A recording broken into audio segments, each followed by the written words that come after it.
ghosts and ghouls! Welcome to our October 2020 virtual VISTA meeting on time management. As a result of this training, you should be able to improve your time management skills. So get ready for some tips and tools and some totally awesome Halloween jokes. Today we will go over what time management is, why it's important, common mistakes, good habits, tips for success both professionally and personally, balancing the demands of your host site and the VISTA program, tools and resources to help you, and some recommended activities to do to practice some good time management habits. Finally, we will talk about making a difference as a VISTA. Time management is the process of directing how much time is spent on certain activities. Time management is very important, and not just so you can go trick-or-treating at more houses. Time management is also important because time is limited. There are only 24 hours in a day, so you only have so many hours to work, commute, eat, exercise, spend time doing hobbies, sleep, etc. You can work smarter, not harder, which means you can accomplish more with less effort. When you are able to manage your time, you can increase your ability to focus. This means you will be able to keep your efficiency and momentum up and move quicker through tasks. You can improve your decision-making skills. By giving yourself time to complete tasks, you won't be rushed to make quick decisions, but rather you can consider all of the options and make the best decision possible. By taking control of your time, you take control of your life, which helps you to be more successful. By managing your time well, you will have more time available for other things, whether that's trying out a new job task, joining a committee at work, or taking advantage of a learning opportunity. The zombies won't like this one because it's a no-brainer. The more in control of your time that you are, the less stress you will feel. You won't be rushing to finish a project at the last minute, and you won't have to worry if something urgent pops up. And do you see the tie-in to our August meeting? Managing our time well is a form of self-care because it is something we do on purpose to take care of ourselves. And finally, the better you become at time management, the more you build your self-discipline. There are some pretty common mistakes that we are all probably guilty of. Even those of us with some pretty solid time management skills slip up every once in a while. The first is not prioritizing. Urgent and important tasks should be done first. Not urgent and unimportant tasks should be done last, or maybe not at all. I like to keep a list of projects for when things are slow that don't get pulled out until all of the other work I had to do is completed. You can also prioritize based on the effort and impact. High impact, low effort tasks are an easy win. You can throw them into your schedule and get them done ASAP to get them out of the way. Low effort and low impact are those projects I like to keep in my back pocket. They are good for filling in free time. High effort, high impact are bigger projects that you should break down into smaller tasks to make them easier to accomplish. They may become low effort, high impact items. Finally are the high effort but low impact tasks. These are ones that most likely shouldn't be on your schedule because they are not a good use of your time. Another mistake is failing to manage distractions. If you are working on something that requires your full attention, then make sure you won't be interrupted or distracted. If you are in an office with a door, close your door. If you are at a desk in an open area, put up a sign asking not to be disturbed. Take advantage of websites, apps, and features built right into technology nowadays to limit your technology distractions. For example, put your phone on silent, use a site blocker so you can't waste time on Facebook, set up an app time limit on your phone, etc. Putting things off until the last minute isn't a good idea. Think back to the previous slide. We talked about how getting things done in a timely manner helps to reduce stress, so don't procrastinate. Being addicted to busyness is also a common mistake and means you most likely aren't working effectively. Plus, it can lead to stress if you are so busy that you don't have breaks and are always rushing to meet your deadlines. Just like it's not a good idea to text and fly in your broom, it's not a good idea to multitask. When we multitask, nothing gets our full attention and everything takes longer. Plus, we may make more mistakes if we aren't paying full attention. Let's go over some good practices for time management. 3 steps can help you improve your time management skills. First, define your objectives and goals. If you were a ghost, you would need to come up with your own goals. Perhaps one goal would be to scare 10 people on Halloween. But luckily, you aren't a ghost. And so this step has already been started for you as a VISTA. Your BAD is a full list of all the things you should be trying to accomplish during your year of service. So take a look there and break those activities and steps down into the individual actions that will help get you to the end goal. Also look at when the different items need to be completed by and build in the ongoing things around those. An important reminder for goal setting that your goals should be SMART goals. They should be specific, measurable, attainable, relevant, and time-based. Back to our friend the ghost. Her goal is to scare people by yelling boo. That is specific. She wants to scare 10 people, so that is measurable. The ghost has practiced her scaring skills and plans to go to an area with a lot of people, so it's attainable. As a ghost, it's relevant for her to scare people. And since she wants to scare people on Halloween, it's a time-based goal. How are you using your time? What does your day look like? Do you spend a lot of time on tasks that are of little importance and little time on tasks that are of big importance? All of these are good questions to ask yourself to start analyzing your use of your time. If you are going to go trick-or-treating, but you end up spending all the time at one friend's house, you might miss out on a lot of candy. So analyzing this time can give you the chance to make adjustments, so next year you spend more time going to more houses. Don't worry, later on in the tools and resources section, we will review some more easy ways to help you analyze how you are using your time. Finally, now that you've defined your goals and looked at how you currently use your time, you can create a plan. This can be a broad level plan or a very detailed plan, depending on what will work best for you. And be sure to include some check-in points with your supervisor along the way. If you don't meet with your supervisor regularly already, you might want to look into it as a way to help you with your time management skills. Being able to present your progress and ask questions early on can save you from heading down the wrong path on a project and therefore save you a lot of time and frustration. Now for some tips that can help you be successful managing your time. If you can, work during your peak performance time. For example, I'm a morning person. I like to get myself up and moving, and I find that if I take a break, my productivity suffers for the whole day. But instead, if I get up, get my dog out for a walk at 6 a.m., I can come home, eat some breakfast, and then sit down at my computer at 7 and start cranking out my to-dos for the day. I will add, though, that for some creative projects, if I am inspired and it's 7 at night, I will still try to do some work and take advantage of the moment. When you analyze your time, make sure you are also evaluating how realistically you're assessing your time. Remember that this is for you, so it's important that you are honest with yourself about how long tasks take you. Schedule and then take breaks. I'm sure I'm not the only one who has gotten so into a project that next thing you know, it's 2 o'clock and you haven't eaten lunch yet. But this isn't good for you or the project. Schedule breaks between tasks and during larger projects. This could be as simple as getting up and going to the bathroom, or eating your lunch or a snack, or doing some desk or chair yoga like we discussed during the self-care meeting. Whatever you do, give yourself a few minutes to regroup and give your brain a moment to rest.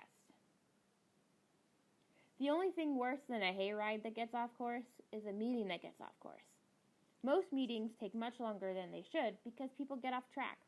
When scheduling meetings, have a clear purpose, know what you want to get out of the meeting, and rein the conversation back in if and when it gets derailed. Plan out your week in advance. You should have an idea of what you need and want to accomplish during the coming week. Then, each morning, make sure your day's to-do list is all set. Eat the frog. Okay, not a real frog. This means to get the worst task off your plate at the start of the day, so everything else is easy peasy. You should also complete your most demanding and important tasks first. This way, You have time for other things that might come up during the day without worrying that you are going to fall behind or miss a deadline, etc. Don't strive for perfection. If Dr. Frankenstein waited for perfection, he may have never created his monster. It's important to know when good is good enough. Striving for perfection can instead drag projects on longer than needed.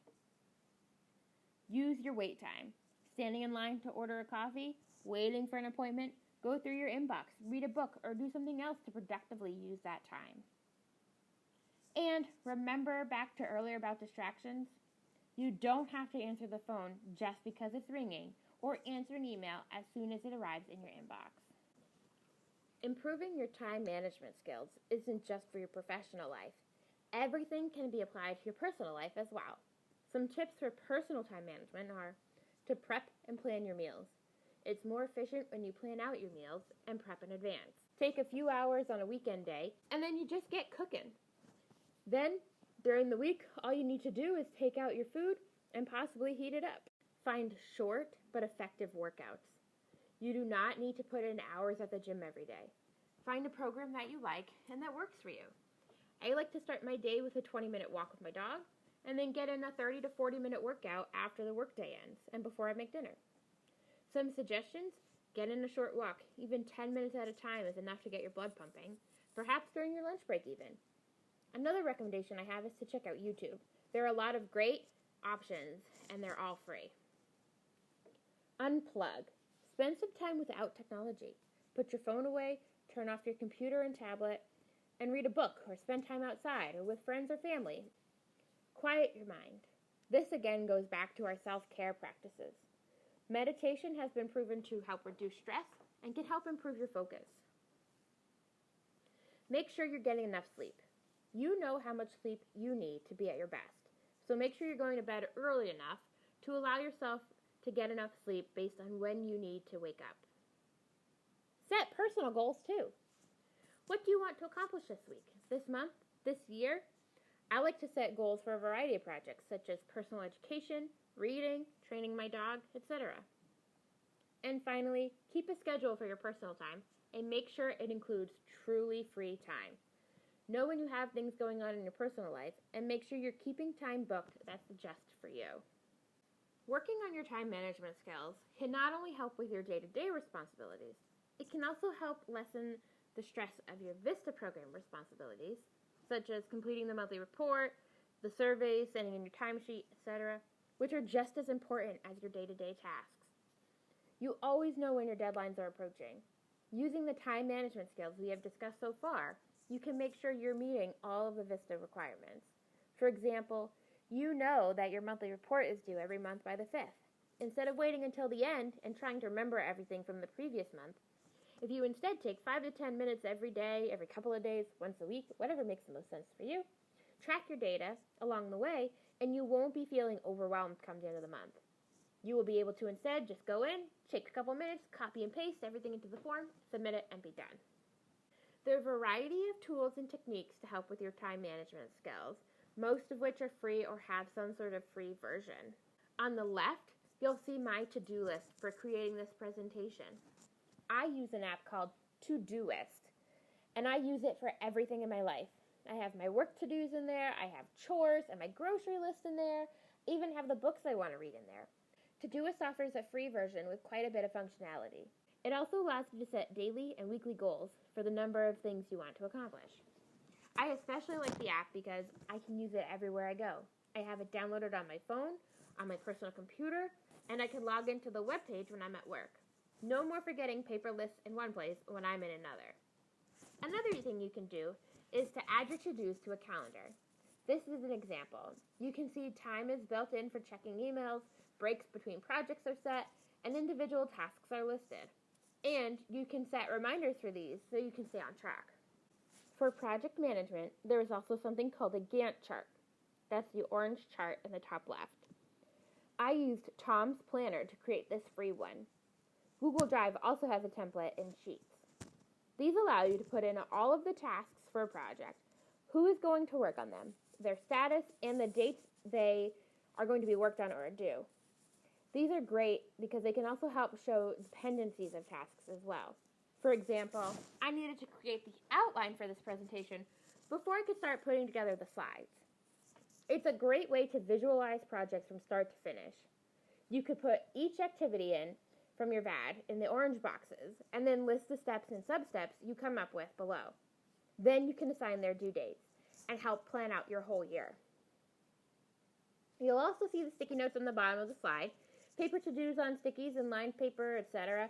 are also great options to keep you on track for what you want to accomplish. Keeping your emails, files, etc. organized is another way to help you more efficiently manage your time. On the top right, you'll see my basic email folders. I have a to-do folder where I move things that I need to get done, a waiting folder where things that I am waiting on someone else live, and then folders for different topics. So there's the 9/11 Day of Service, host sites and members, each of which have subfolders, so every host site and every member has their own folder, etc. This also helps to make sure that files that relate to each other are kept together and that you aren't spending a lot of time looking for things, but rather you can find them quickly and use them very quickly. Some other tools include distraction blockers like the Stay Focused Google Chrome extension, which allows you to set time limits for different websites. You can also use your Slack account to send yourself reminders, like in the middle picture. Just type /remind and it'll pop up with the information you need to include. Finally, there are time trackers like Toggle in the third picture, which lets you put in what the task and the project you're working on are, and then you hit the start button and it records the time until you hit the stop button. Then you can go in and look at the time you spent on different tasks and projects. This would be one way to analyze your usage of time. There are numerous other tools as well, including Asana and Trello and many more. If you Google the type of tool you are looking for, you can find plenty of free options to try out. In addition to all the tools mentioned previously, you also received a resource guide with this presentation. Now, it isn't a book of magic spells, but it can help provide even more tools, worksheets, and links to help with your time management skill development. Please note that these and all of the recommended tools mentioned previously are all purely for you to use as you wish, meaning you can use all of them or none of them. It's not required that you do anything with the resource guide. Carving pumpkins, making cute decorations, etc. might not help you with your time management skills. But here are some activities that can. Please note that we strongly recommend that you try one of these activities, but it is not required. If you do complete one, send me what you worked on. I'm available if you need any help, want to bounce ideas off of me, want a second set of eyes on something, whatever you need. Here are some ideas for activities. 1. Take a couple of days and track how you're spending your time, both personal and professional. This could be done using the activity log in the resource guide or a tool like Toggle. 2. Try one of the tools or techniques I mentioned previously to manage your time. Need a refresher? Go back and rewatch that section of the presentation. And 3, look at your VAD and plan out when each step needs to be done, or when steps could be done if it's an ongoing project, and create a calendar for the remainder of your service year. Before we wrap up, I want to address something that has come up in conversations with a few of you recently, which is being able to see the difference you're making at your host site. Because we're focused on capacity building as VISTAs, we might not always get to see the difference that we're making. Projects may take longer to implement than the time we have left at our sites. This doesn't mean you're not making a difference. Don't let not seeing the difference put a damper on you or impact your motivation and drive. Know that the work you are doing is important, and you may be setting the stage for projects to come to fruition later. I hope each of you is able to take something away from today's presentation to implement into your personal and professional lives. And I hope that you enjoyed my really corny Halloween jokes along the way. Again, if you have any questions, please don't hesitate to contact me. Thank you.